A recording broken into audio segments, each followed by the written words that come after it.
The Vox Markets Podcast with Justin Waite. Nothing in this podcast is intended as investment advice, and the people in this podcast may hold positions in the stocks they talk about. Do not buy anything based solely on a tip or recommendation. Please do your own research.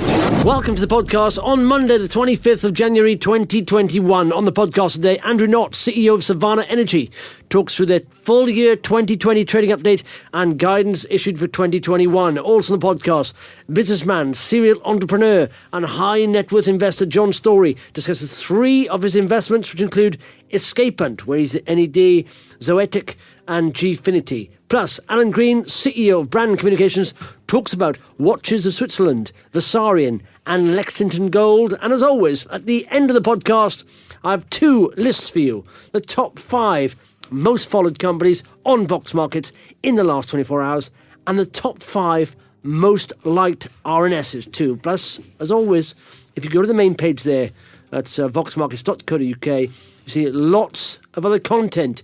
In fact, there's a Capital Market Summit with Paul Hill, Justin Urquhart's doing on that, Martin Gilbert, David Buick and Chris Watlin. Check that out. Lots of other content right there, including our COVID-19 index. Let's have a look. Biggest rise of the day is Gene Drive, up 24%, 52 pence. Biggest faller, Tizion Life Sciences, down 6.8% to 150.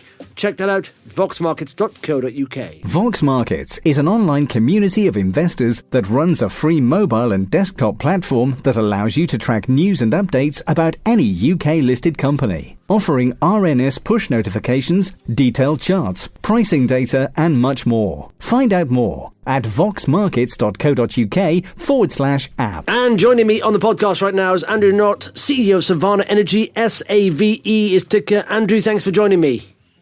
Thank you very much, Justin. Good morning. Yeah, good morning. I'm just reading through your financial trading update and guidance issued for full year 21, of course, and sounding very bullish there and reason to be, I think, and the share price is looking good as well. So before we get into that, Andrew, for people maybe not so familiar with the business, just give us a brief overview of what you're about, please.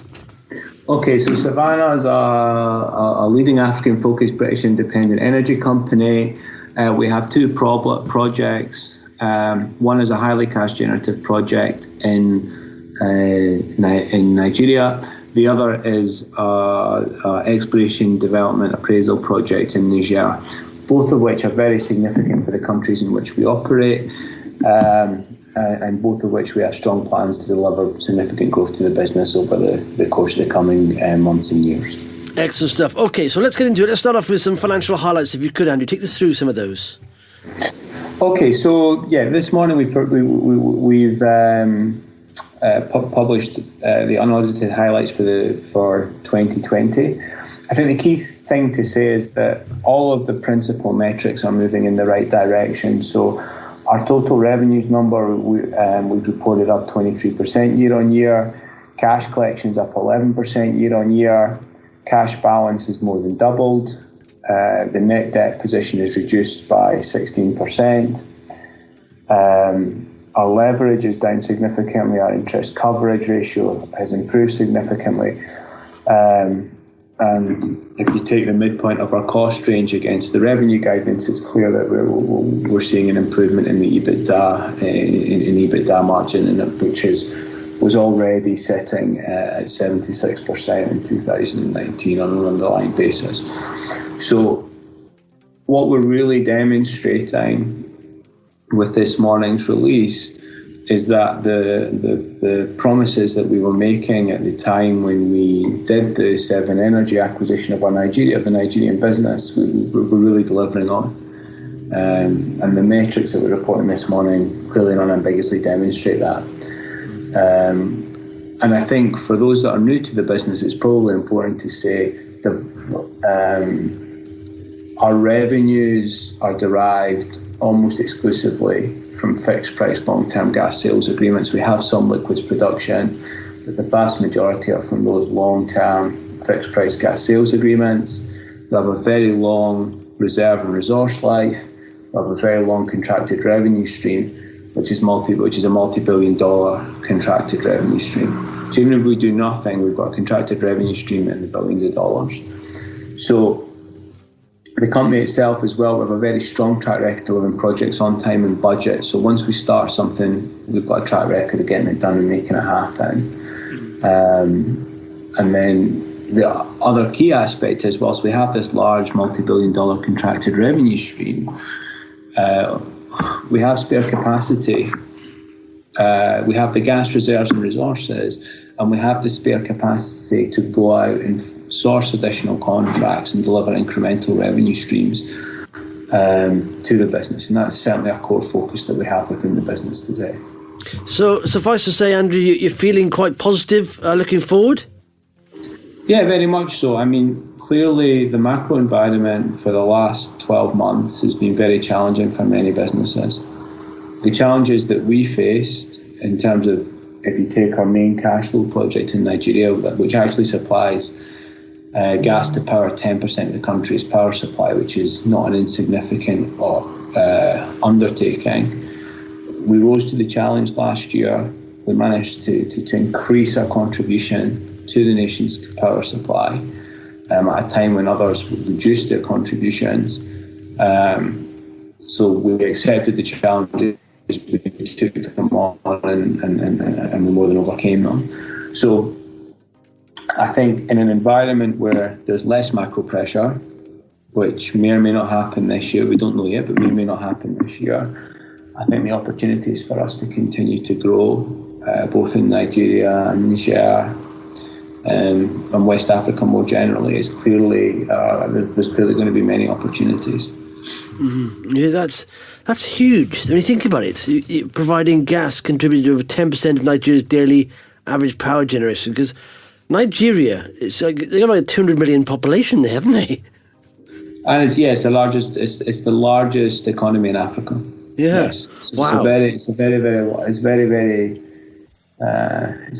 meaningful business that we have. Yeah, it's very significant when you realise the population's involved there.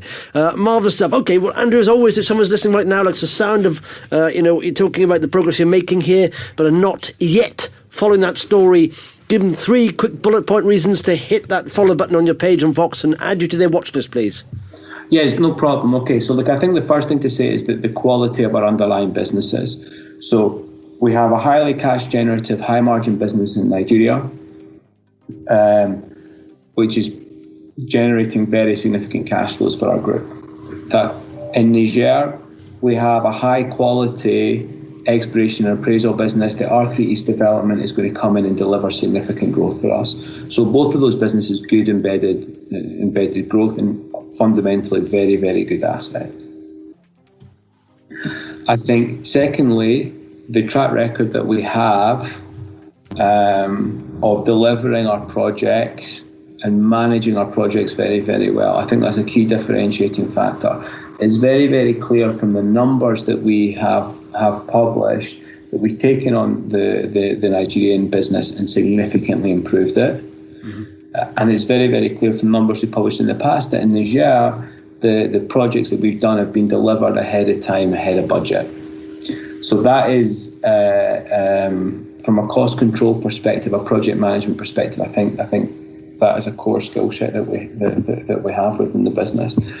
And then I would say the last thing is, we're in an environment where companies like us will be exposed to a lot of opportunity. There's a lot of change going on in the industry, and we are in projects and areas and countries which require the services and the capabilities that we have. So over time, I expect that to enable us to access further opportunities.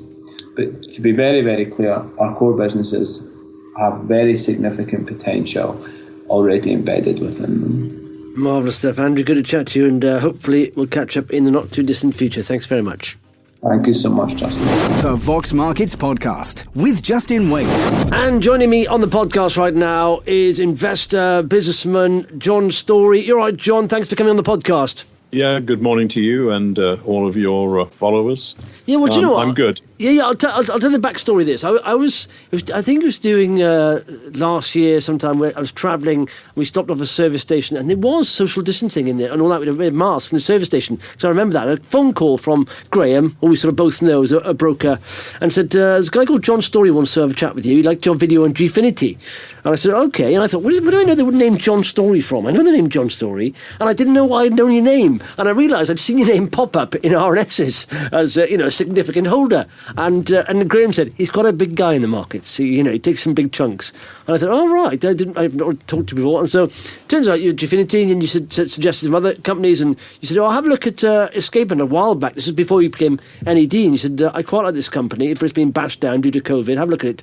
And so I looked at it and really liked it. So we just had some news out on Escapement last week. Acquisitions, Paris, France, franchise business, and you were already holding 9.95%, and you've chucked an extra further, I think personally, over 400,000, and with related parties, what, close to 900,000.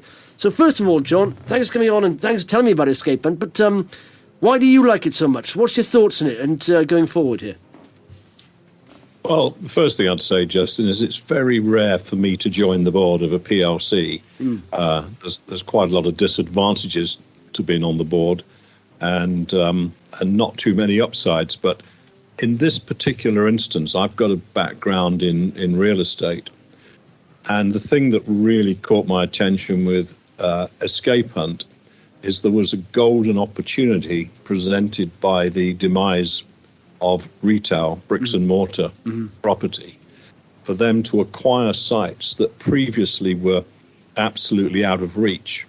Not only that, to acquire them on superb terms, sometimes, peppercorn rents for a year or two, a percentage of sales going forward, which de-risks any kind of property deal. And this is a once-in-a-lifetime opportunity. So I thought I could make a difference, and I hope I have. And I think we're still in the very early stages. I'm sure Escape Hunt will find more and more opportunities to exploit this anomaly in retail property. Yeah. And do you know what I liked? Apart from that side of it, which of course is the main part of the business, but a successful management company, are able to flip and move with the times. And during lockdown, they just came up with digital, and play at home. And now that's doing very well. And you realise when they did that game back in December, 347 people in one game, 57 rooms. That's the physical estate right there in one game. And you think, that has huge potential, because I think it's like 80% gross margin, isn't it? And that's really testament, isn't it, to the management coming up with that and it flying straight away. Well, I can tell you, as a board, I'm actually quite impressed with these people, and I didn't really expect to be, because it hadn't been a particularly successful company. But no, they're very smart guys, and they've seen this opportunity. The digital side, I'd say, is in for free at the moment. Yes, like many online businesses, it kind of took shape and accelerated with the COVID lockdown, but it's still in a very early stage, and of course it's not difficult to take it global. Absolutely, yeah. And what's your thoughts on, lockdown at the moment? Of course, I looked at the valuations, recently, and it's still undervalued, but of course you can forgive that due to lockdowns. But I suppose you are a shrewd investor, and like you said, some of the best times to get involved in investments is when the outlook is a bit gloomy, isn't it, Oh, absolutely, yeah. And I've noticed with a lot of things, great ideas come along. I'm thinking of a few at the moment, and graphene. You probably remember that, the new super material. Yeah. There were tens, hundreds of millions. I wouldn't say wasted, but lost on developing graphene as a new super material. But now I'm on the lookout for graphene investments, because it is a super material. And the same applies to cybersecurity and fuel cells and CBD. I'm sure, you and your listeners, they can think of plenty of these industries. Yeah. That timing is the secret of life. And a lot of, being in very early is not always that great. it's getting in when you're at an inflection point where they're really going to start making money. Yeah. So how many? I mean, I know. I think I'm more about 3. How many companies do you hold a significant stake in? I haven't counted them, but significant stake, not many. Probably 6 or 8. It's quite a decent chunk, though. And so when did you start then, John? Because obviously you're not on social media. You know, your head is under the parapet there. And, you know, I started talking to you and I started noticing your name a lot more. That, oh, this guy, he's got a decent chunk of money invested in quite a few companies. And so how did you start? And, you know, take us back. I know you own a business, but so what started first? The business or investing or what? No, business started first, and you know, you learn a lot from running your own businesses, and then after that, you know, you kind of realize that you don't have to go and start a business. You can find someone who's got a superb business, and you can buy a little stake in it. Yeah.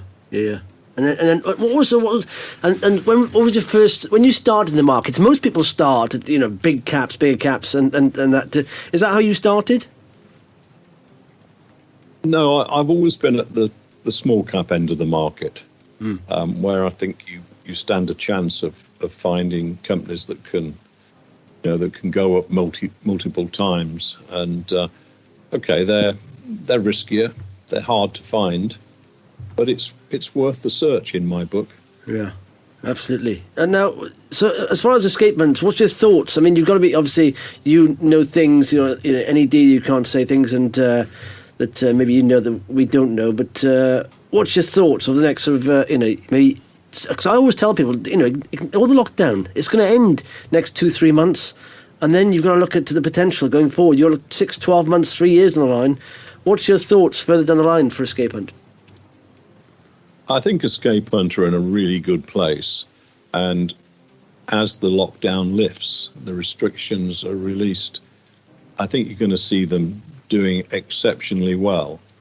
Key is to have a big enough estate of venues, you know, to turn the company really profitable.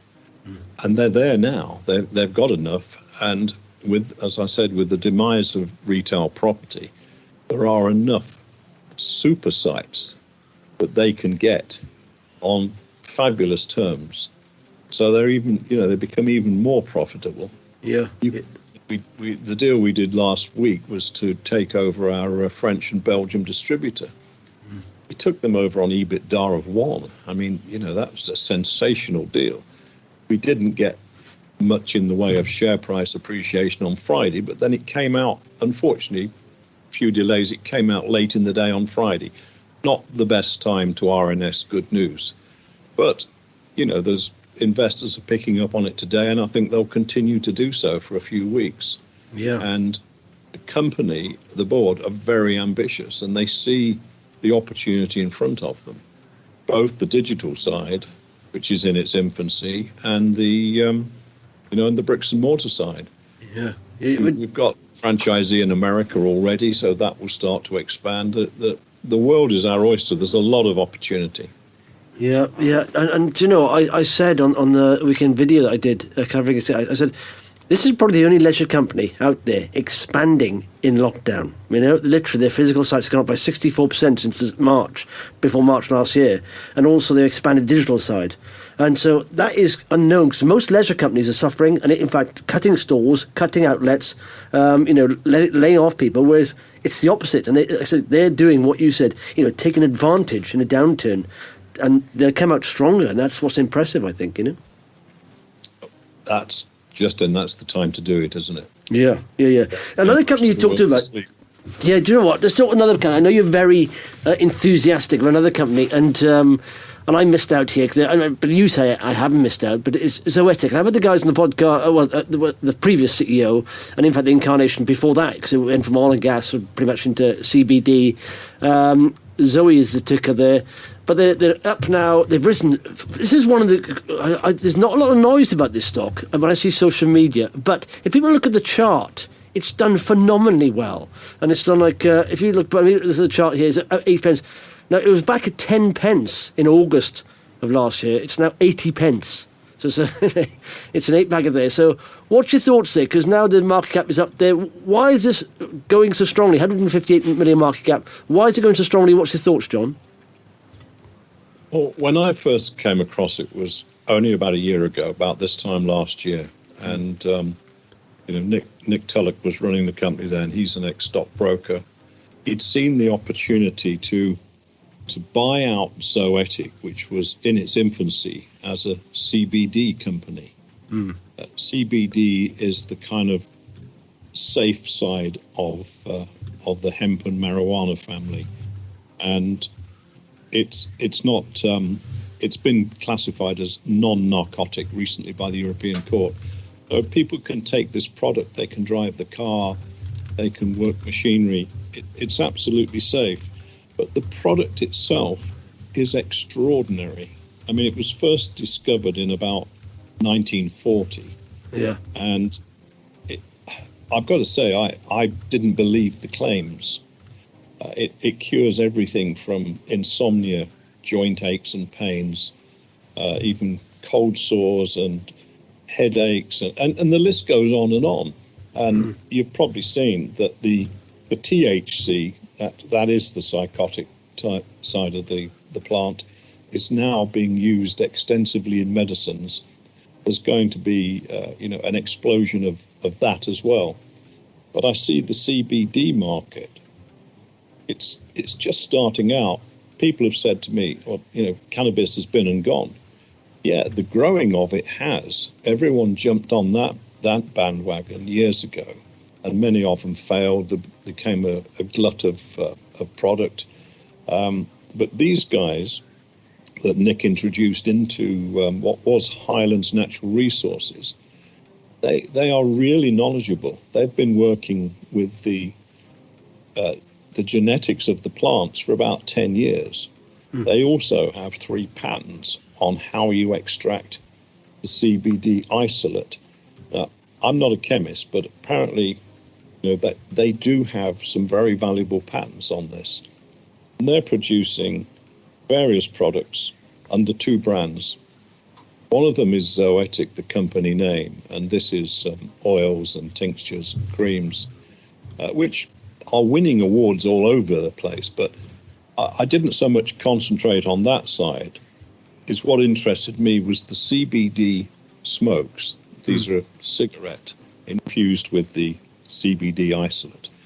And I don't smoke, but I've given packs to various people and talked to dozens of people who've tried it. And they say it is a sensational smoke. And it immediately has effects like releasing pain in joints, helping you sleep. Apparently, you smoke one of these things of an evening and you sleep like a baby. So I got very, very interested in it, started to learn more and more about the company. And then back in about April last year, I got a call from the company after hours on a Friday night to say, they were looking for a bit more investment.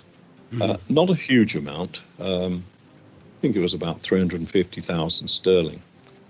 And I said, well, you raised a bit of money in January. Why do you need more cash? And they said, well, we're supplying into convenience stores.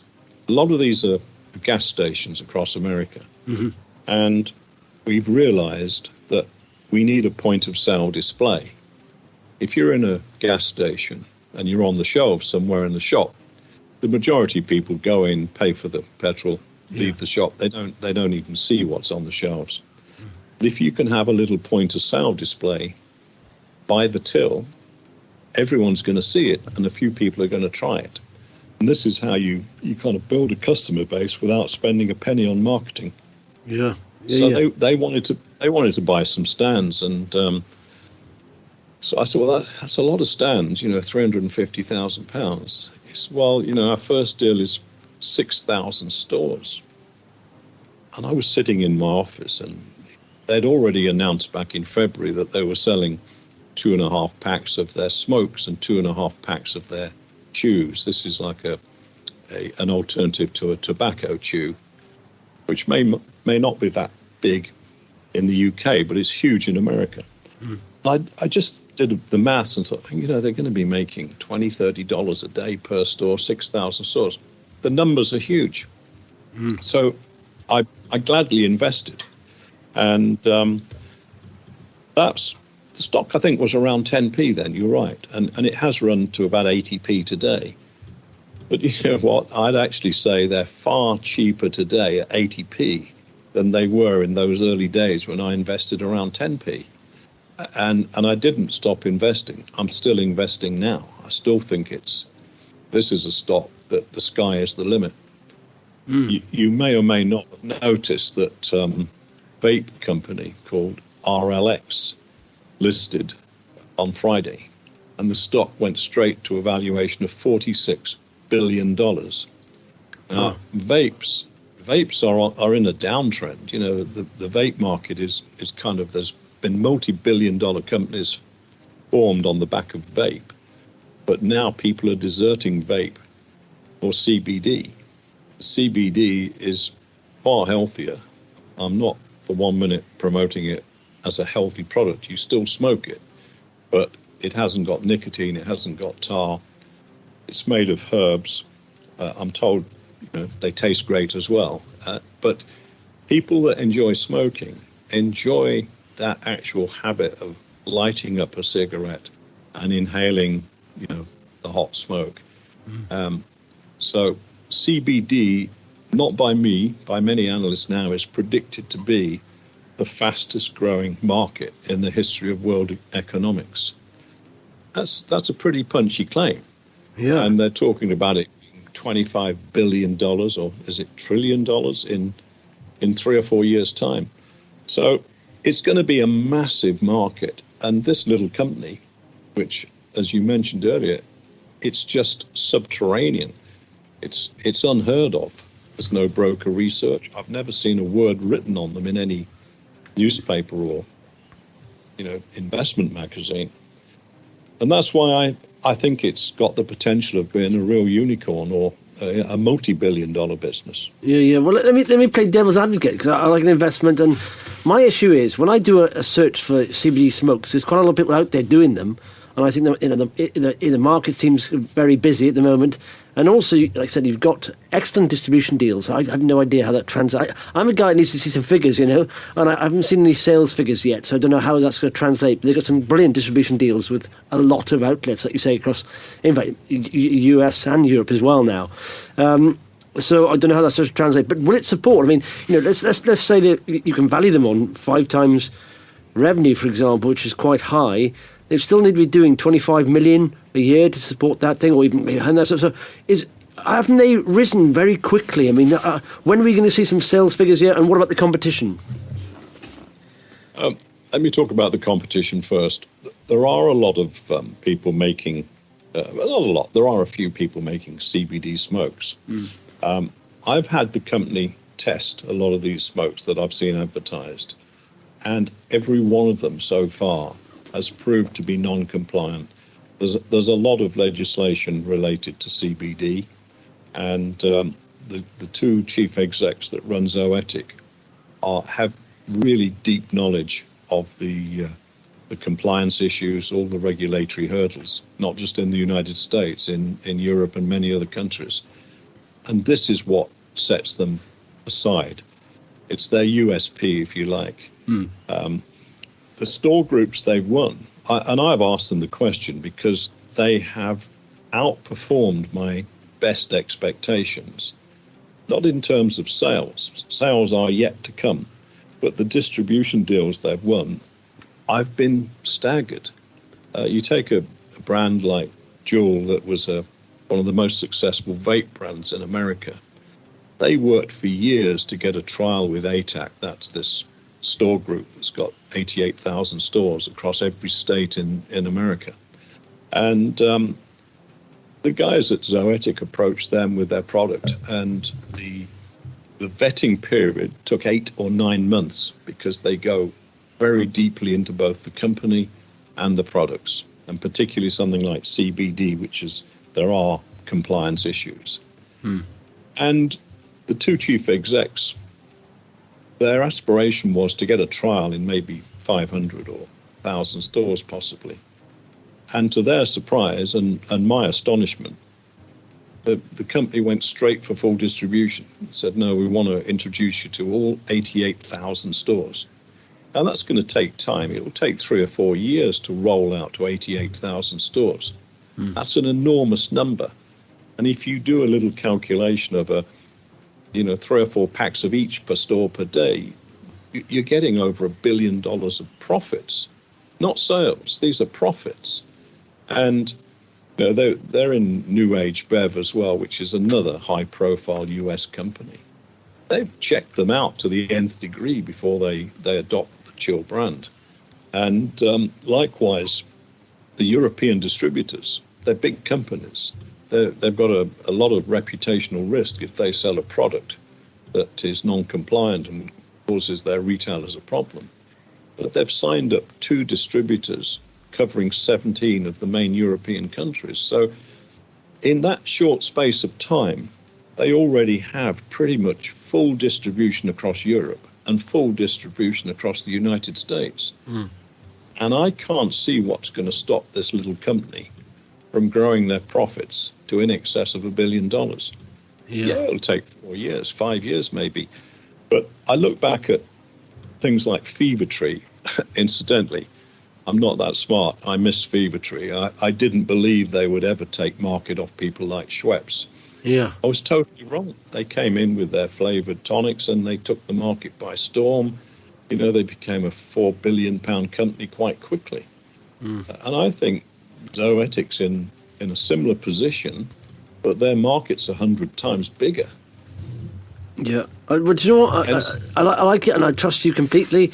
Just because it runs so hot of late, I can't. I've hardwired myself to not chase a hot stock. So, because that's the reason why, the number one reason why people don't make money. Of course, they pay a price that's risen too quickly. So I have to wait, and every time I see it, it doesn't. The momentum very strong, and it hardly ever comes. It has a few days, down days, and it carries on. So, yeah, but all hot stocks, no matter what they are, do have a breather now and again. So I'm gonna wait for the breather. And but I trust your judgment on this, John. I may miss out here. I don't know. Part of investing is like that, isn't it? Sometimes you say I may miss out on it if it goes any further, if it doesn't fit my criteria. But yeah, I trust you on that. But I'll keep watching it. It's very interesting. And my initial thoughts, you've pushed them aside and with your research, and so I'm impressed by that. But you've done very well there. Just quickly before we go on. Sorry, go on, John. I absolutely get that, and and that's your style, and it served you very well. Getting in a very, very early stage is very risky. The market always says it's all about the execution risk, and these guys have now got to start ramping up production. They've got to start getting all the logistics in place. It's a big operation. Yeah, but that is a path that's been trodden by thousands of companies, and it's a mechanical process, and you can buy in expert distribution managers and logistics managers, and I think they will, but we won't know whether I'm right or wrong for a couple of 3 years yet. Yeah. Okay, quickly, before we leave, a couple of people, I mentioned you on the weekend video and the weekend podcasting. John's come on the podcast. And of course, you do hold Gfinity stock. And they said, ask him about Gfinity, because there's not been a lot of news from Gfinity of late, is there really? But you still, I assume you're still quite bullish because you own a decent chunk of stock. I do have a big position in it, and I am very bullish on it. I've been following the company for a while, and I did invest at, I think it was 4.5 when they did a placing 2 years back. And my timing was wrong then. And the company was squandering quite a lot of money. Their overheads were huge. And the crunch kind of came again very early last year. They brought in a new chief exec, probably met. And he's ex-Heineken. I've met him on Zoom calls and what have you. And I'm very impressed with him. John Clark, He got hold of that company in a style that I like. He ripped the overheads from 8.5 million down to 3 million. That is a serious turnaround. He concentrated on profit, and he told the market, I'm going to make the thing profitable. And by Q1 this year, it will be profitable. And I think it is now. And it's in a really hot space. The e-gaming space is huge. We've got a top chief exec. There's not much news because they are in, as you'll be aware, they're in this offer period, which is really, he's examining the options for the company. And it's hard to say where that will end. But I do believe it will create value for shareholders, whatever he does with it, because he's such a smart guy. Yeah. No, I like that. The fact that he, everyone knew. I watched Gfinity for years, like I said, same as you probably, for years. And I wanted to, esports is good, and they were associated with big brands, but they were burning lots of cash, like you say. And it needed to change. And John was the guy that came in and changed it and say, right, and nailed, as colours the flag, said we're going to be profitable here. And like I said, it's done. It's changed. It's now generating real value. And do you know what? Just looking at my kids, I wouldn't have a clue how hot this space is, because my kids are 7 and 10, and that's all they want. They don't look at TV. They don't care about terrestrial TV. They play games, and they watch YouTube of gamers, playing against each other. And so it's not going to get any smaller, and the game's getting better, so, and the prize money and teams are getting bigger, and these esports stars will soon be on par with real sports stars. So it's just a trend. It's very strong, isn't it? And I think, it's a good company to hold. So it's in the right space, Well, I agree with you, and I'll be watching their progress with great interest. Marvellous stuff. John, thanks for coming on, and hopefully we'll catch up again in the not too distant future. Thanks very much. My pleasure. Thank you for having me. The Vox Markets Podcast with Justin Waite. And joining me on the podcast right now is Alan Green, CEO of Brand Communications, who, in fact, the communications part of that is having a problem because your smartphone is backed up, is it, Al? Just brand, yeah. It's just brand today. The smartphone died, absolutely died. So, do you know what? It's actually. But hang on a second. You said to me though it was 4 years old. You can't have an iPhone 4 years old these days. It's way outdated. It can't support that. It was a Samsung. It's a Samsung. Rubbish in there. I thought you'd been an Android guy. I understand why you pump some of the rubbish you do now on the podcast, because you're a Samsung Android guy.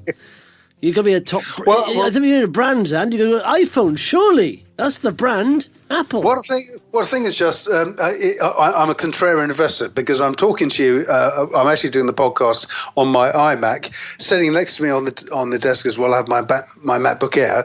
And also next to that... And Samsung has let you down.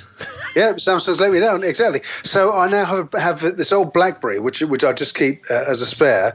And it's such a nice phone, and I just love the QWERTY keyboard. It's just really nice to use. You think, why did BlackBerry let it go? It's just still a really nice phone.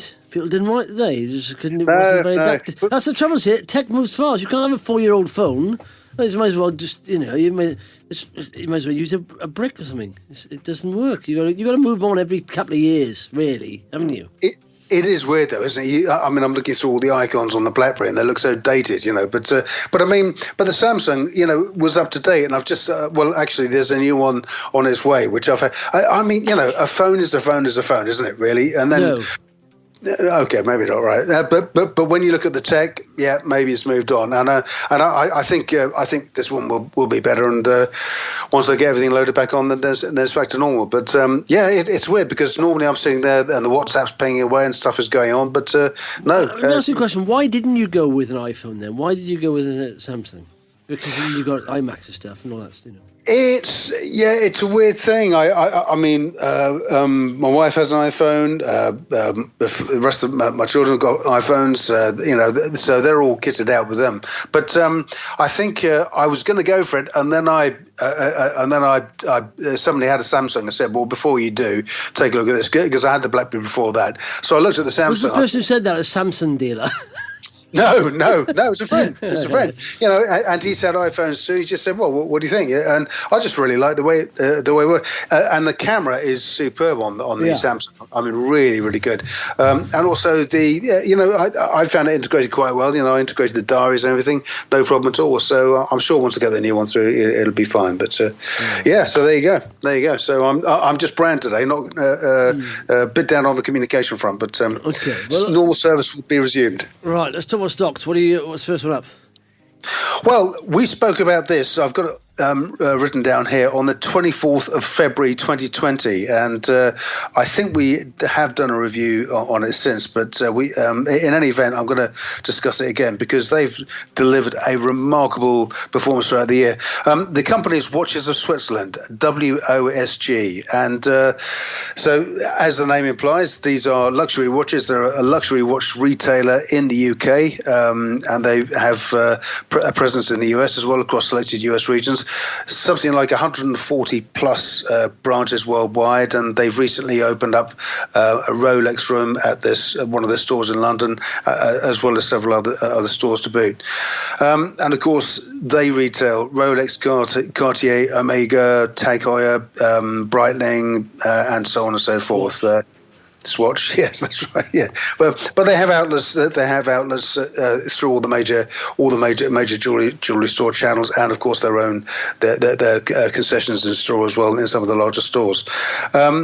Quite significantly, in October, a chap called Ian Carter joined them as chairman, and Ian is the CEO of Hilton Hotels Worldwide. So that's a very strong appointment, I think. And obviously, aside from his experience at the luxury end of the market, he's got all of the channels that he can plug the brand and the stores and the concessions straight into.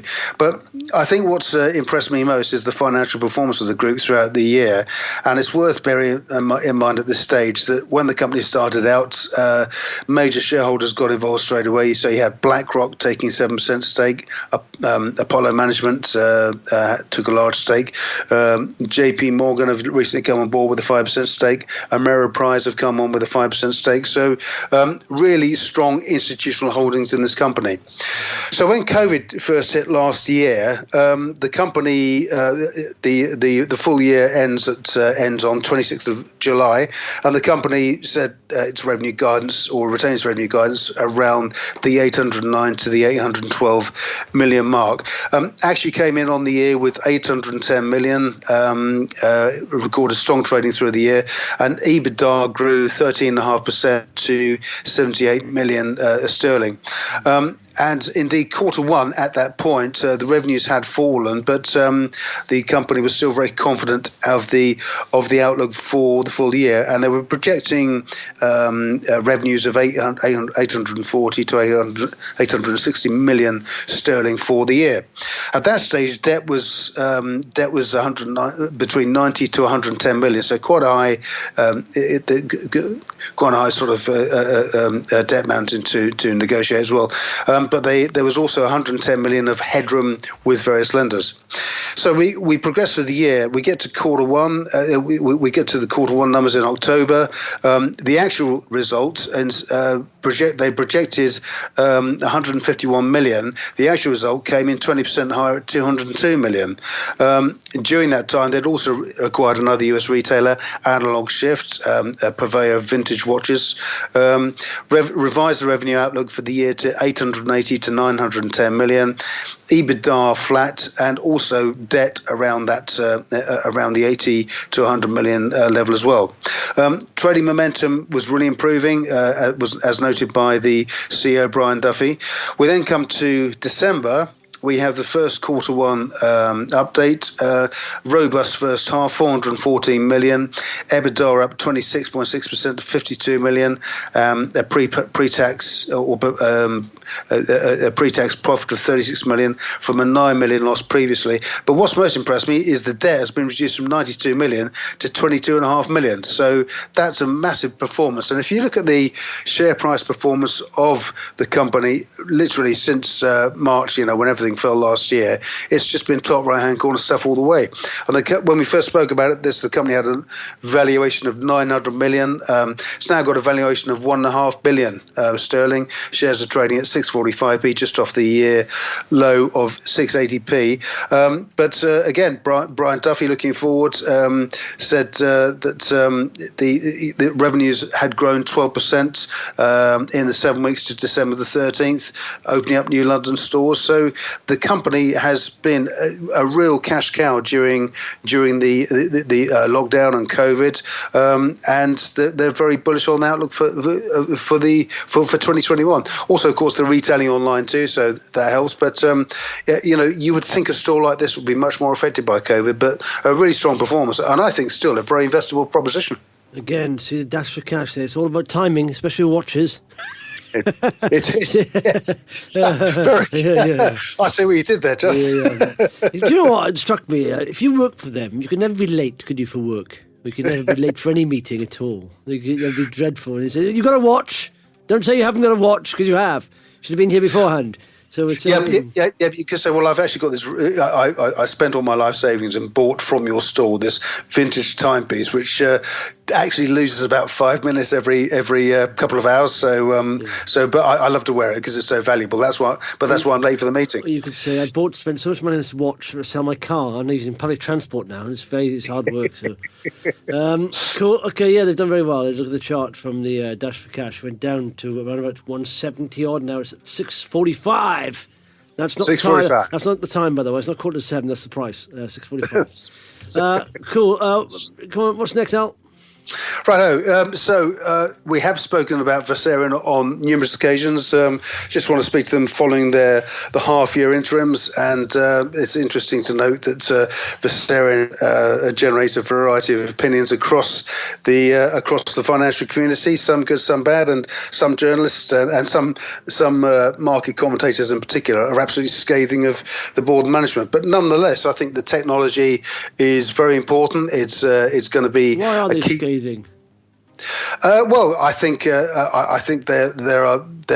have been aspersions cast about the CEO Neil Ricketts, who most recently, I have to say, sold a big chunk of shares as part of his divorce settlement. So, and of course, every CEO, whenever they come in to sell shares, if it does have an impact on the company, or if the company isn't doing as well as people hope, then they will naturally go out and slate them. But I mean, at the end of the day, we all have lives to lead as well. The CEO is doing his best running the company, and if he's got to sell to raise some money to pay his ex-wife off, then that's the way he's got to do it. It's we've seen this before with. When did he sell those then? When did he have to pay? It was announced. It was announced with the interims on the 21st last week. Okay, well, that's yeah, so. Okay, cool, marvelous. Yeah. Right, go on then, crack on then. Tell us about it. I think Neil's come on very soon. He's on quite often anyway, but I think he's coming on very soon. Yeah, well, that's it. Well, and I think we've seen this with other CEOs. I mean, Alistair Smith, the CEO of Acta, sold some shares because he needed the money to buy a house, and of course that had an impact. And everyone was moaning on the boards. But lives to lead. I think you've got to judge those in perspective. But anyway, Versarien, they are graphene solutions. They have a number of applications. 2D technology. That was the company that won the contract with Rolls-Royce last year to develop a graphene application for aerospace and defence applications. So that's hugely exciting, and obviously we're going to hear about that. But there's the 2D technology actually develops the micro-layer graphene nanine and the enhanced polymer version of polygreen, and also a nitride nanopowder as well. But all of these go into various materials to strengthen. It's used, of course, in vacuum packaging. We've got vacuum molding, Siroma, that use injection molding and vacuum forming. It's also used, of course, in construction as well. They can use the graphene in concrete for construction. We then have applications for graphene inks. That's of course for printing PCBs and the graphene, so high performance conductive inks, and then of course defense applications, tungsten carbide for use in drill tips and weaponry and all the rest of it. So the company has moved forward. The Rolls-Royce contract, of course, was key.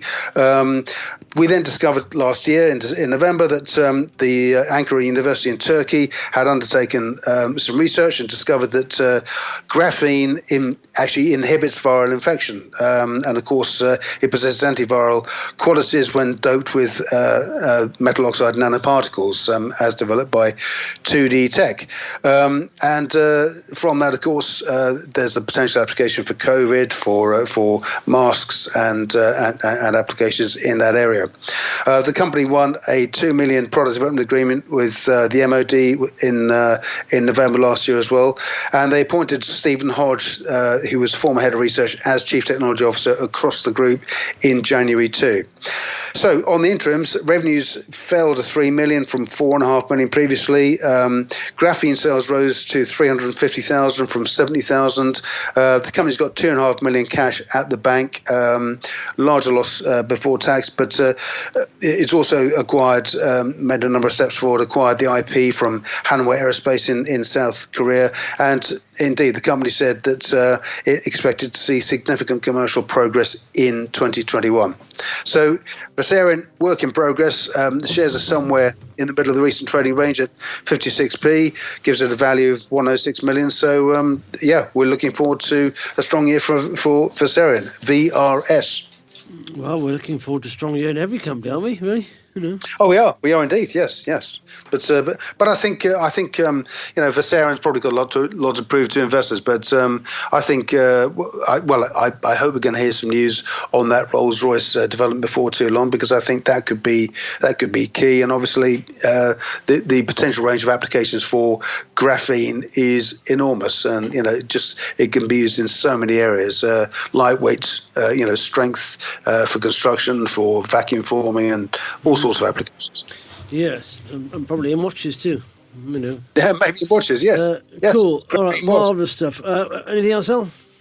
Yeah, this is a company that I did a bit of research on over the weekend. It's so obviously we often we're hearing about gold and the relentless drive forward in the gold price, and what it's meaning for small mining companies in regard to potential for exploration, and also dormant projects that have basically been sitting there for ages and haven't been used. So this is a company called Lexington Gold. LEX is the EPIC code.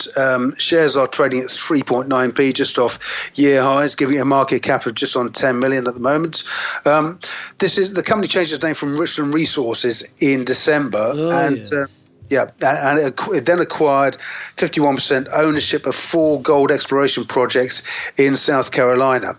And of course, South Carolina is a prime location for mining. It's historically, it was the biggest gold producing state until California overtook it in the early noughties. It's also, from a point of view of access, from a point of view of logistics, transportation, and so on, energy and support. It's a prime location.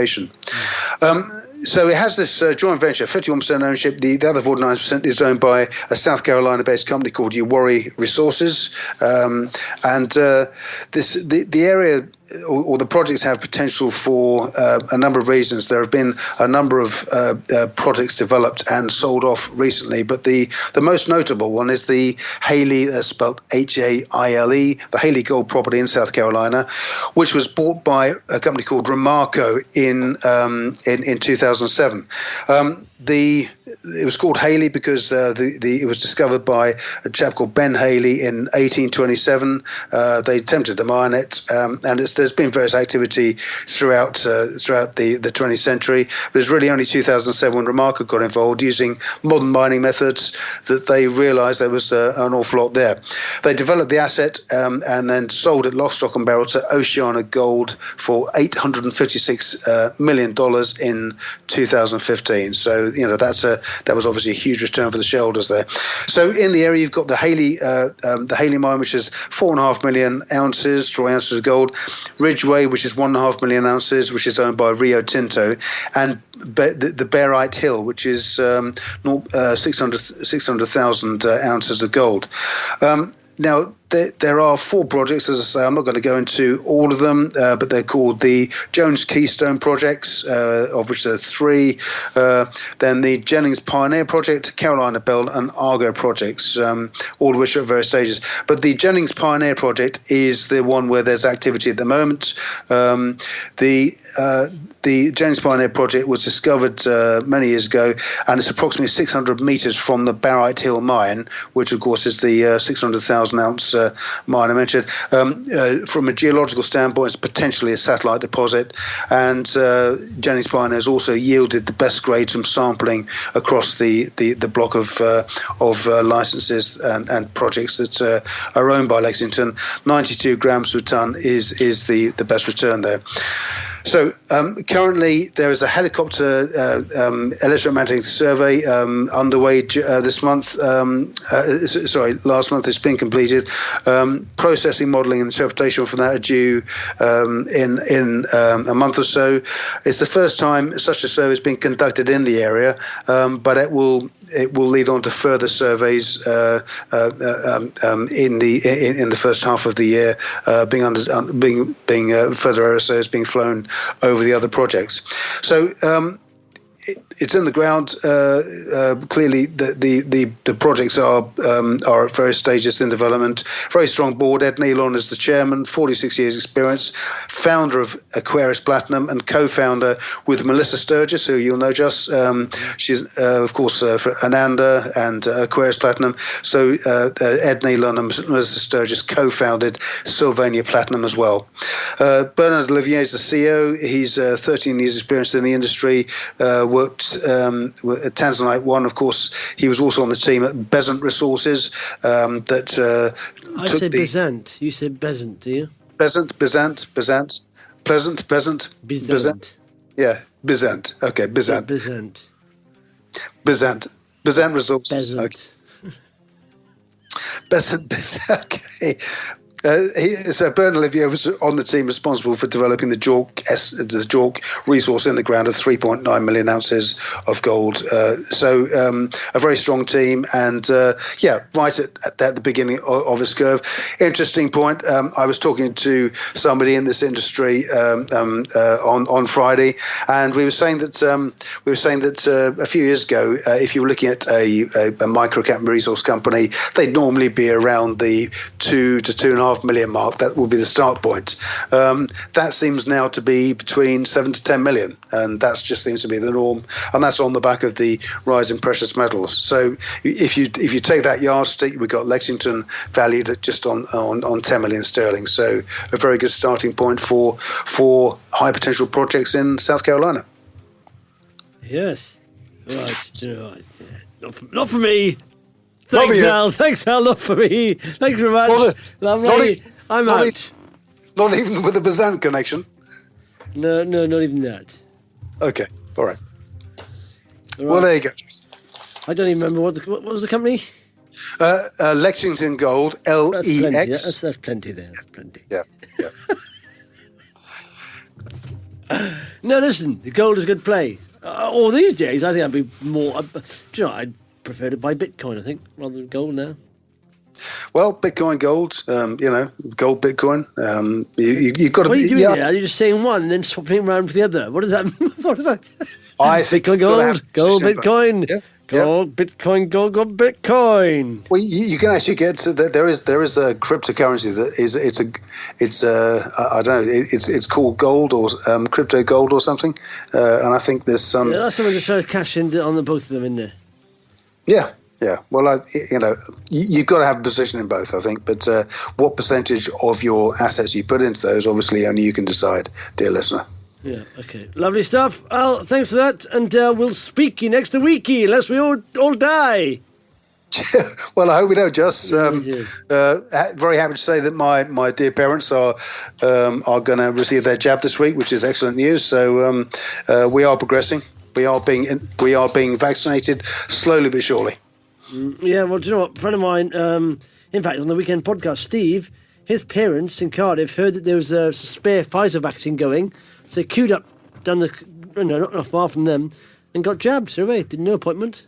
And that's happened. They're very very cognizant now of not wasting any, because they get these booked appointments, and some people don't turn up. I don't know why they don't turn up, but some people don't turn up, so they have spare Pfizer or some spare vaccine at the end of the day, and of course, it's worth thousands of pounds, isn't it? I mean, it's worth millions. It's worth a life. It's worth a life. Well, let's be honest. Why is it? We shouldn't have any spare. We shouldn't be throwing any away. So they spread out across the community. Say, if you know anyone in this age group, please come along and we'll just jab you right here now, and we'll fill in the cards, and so we'll have you on the register. So it's a good thing, I think, going on. So we shouldn't try and waste any of it. I don't understand people not turning up. Maybe they realise, But, well, the thing is, of course, with the Pfizer, it's got to be stored at minus 88 degrees centigrade. So. I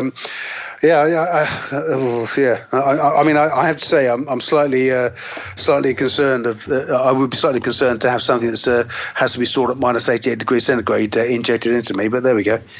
It's not. I told you this last time. It's not that. It's not that cold when it goes into you. No, of course, I know. But they have to defrost it. That's why it's so complex. They have to keep it at minus 70. Then they have to spend like 5 days defrosting it, which is annoying. And then whereas the AstraZeneca version is stored in the fridge. It's exactly room temperature. Yeah, come out. But that's quite cold as well, no? Yeah. No, but I think they let it get to room temperature. They don't it can mean they're alongside the milk. Yeah, lovely. Yes, you're a short-sighted doctor picking up the milk and injecting milk into people. And adding those to the figures, we've done loads. In fact, we've done a lot more than we thought. We had vaccine for. It turned white in the fridge, though. That's milk, doctor, is it? Oh, well, I don't know. There was 1,000 people today with milk. Yeah. They seemed fine when they left. Okay. There's some people moving in the car park, by the way, but apart from that. Okay, all right. Al, thanks for that. We'll speak next week. Just being this week. Okay, it's time for the top 5 most followed companies on Vox Markets in the last 24 hours. They are at 5. Gene Drive at 4. Remote Monitor Systems. Gene Drive is up 23.81% to 52 pence. Remote Monitor Systems down 6.5%, 2.8. At 3, Synergen up 13.35 to 192. At 2, Ridgecrest up 7% to 3. And Orosur Mining, that's up 3.7% to 27.50. Okay, top 5 most read RNSs are as follows. At 5, Orosur Mining, Columbia update. At 4, Asia Met, termination of SPA for acquisition of Indocal. That's dropped by about 30% today. At 3, Boohoo Group, strategic acquisition. Of course, they're buying Debenhams, not the stores. Lots of jobs going there, sadly. But the website and the infrastructure there, the assets there. At 2, Remote Monitor Systems, exercise of warrants. And at 1, Synergen, inclusion of US Active 2 trial. That's it for the podcast. Thanks for listening. Muchos appreciados. The Vox Markets Podcast with Justin Waite. Nothing in this podcast is intended as investment advice, and the people in this podcast may hold positions in the stocks they talk about. Do not buy anything based solely on a tip or recommendation. Please do your own research.